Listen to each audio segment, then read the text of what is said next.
Still no light bulb. Sorry, guys. Right, now I said that there would be some spooky developments on the channel, like I would be doing some Halloween stuff for all our American friends, and pretty much people that like to celebrate the Halloween, whether it be the actual day or just like to have fun during, the spooky stuff or the horror elements, and I can respect that, because I go to Zombie Walk pretty much every year, and yeah, it's just fun, so even though it might not be our particular holiday, I get it. Today I'm going to be talking about my favourite horror franchise, and it might seem a little corny, but my favourite horror franchise is actually Friday the 13th. Now, why is Friday the 13th my favourite? Not necessarily because of its horror, which seems strange, right?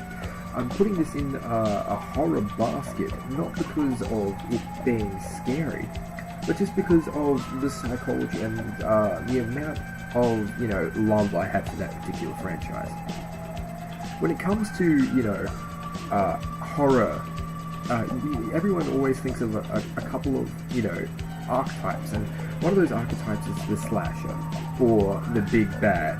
And when it comes to the big bad horror villain, unless you're going old school and including, like, the monster archetypes, like, the movie monsters, Universal movies, then for the most part, you get limited to a few guys.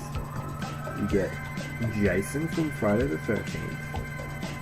You get Michael Myers. No, not that one, but you get Michael Myers from Halloween. You get Freddy Krueger from Nightmare on Elm Street. And, if I'm being generous, I'm going to do specifically because I know some of my audience, you can even include Leatherface from the Texas Chainsaw Massacre. Now, what differentiates my love for Friday the 13th over all those other ones is, it's just mainly, it's really basic. Like, you're in the woods, and you've got a killer chasing after you. I mean, that's pretty messed up. Now, when I was younger, I watched Friday the 13th Part 3. Now, I had seen Part 1 and 2, but I wasn't aware that they were part of the Friday the 13th franchise until I had seen them a long time later. When it came to Friday the 13th Part 3, that's when he got the mask. That's when he became the iconic, hockey mask, machete. That's when he became Jason, for all intents and purposes. Until then, you had in the first movie, he shows up once, and no hockey mask to be seen. Not even his big, hulking, humanoid form that we see in latest parts of the series. And in number 2, there was no hockey mask, but we did have Jason there. He just wore a leather thing over his head, like a burlap sack, that's the one. And he had one eye cut out of it, so he was still obscured.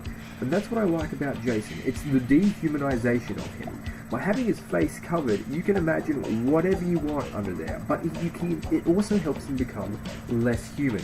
And that's what I like about Jason. Like, Freddy he's intimidating when you think about his powers. You can't go to sleep. That's pretty bad, but he's always wisecracking, and he's always, making jokes, and generally, he's very human in what he does. With Jason, especially when he comes back in later things in the series, he just doesn't die, and the idea of that having this eternal pursuer, like Resident Evil 3, the Nemesis, one of the reasons I think that game is so, successful, is that you have an eternal pursuer, someone that will always chase you. There is no getting away until you have dealt with the problem, and with the Nemesis. And in Jason's case, no one knows when that is. You can deal with him, and he'll come back in the next thing. Now, obviously the films are very cheesy, so I can't exactly say that they're super scary, but they are my favourite film franchise. So, this is a long-running film franchise, and it's even getting a reboot next year. But, Jason will always remain one of my favourites, because while he does have human aspects to him, and he was a human once, you can tell definitely that's not the case anymore. And his imperviousness to pain is ever-present, stalking through the bushes, and his killing for no real reason except that you're in his house and he doesn't want you there. For example, Camp Crystal Lake, people bullied him, yes, but not these people, not these teenagers. They're not even aware of what goes on at Camp Crystal Lake for the most part, and, there are a few that are, but for the most part, they're just there trying to, do things.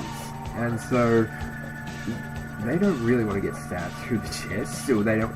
He's very creative with his kills too. Like I think he even punches off a dude's head in one of the films. Jason Takes Manhattan, I'm pretty sure.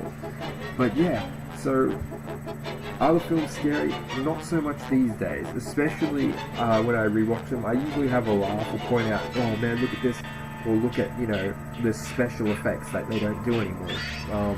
But yeah, that is Friday the 13th, and that's why it's one of my favorites. I'm going to do more, stuff throughout the month, and please stay tuned. And until next time, guys, I'll catch you later.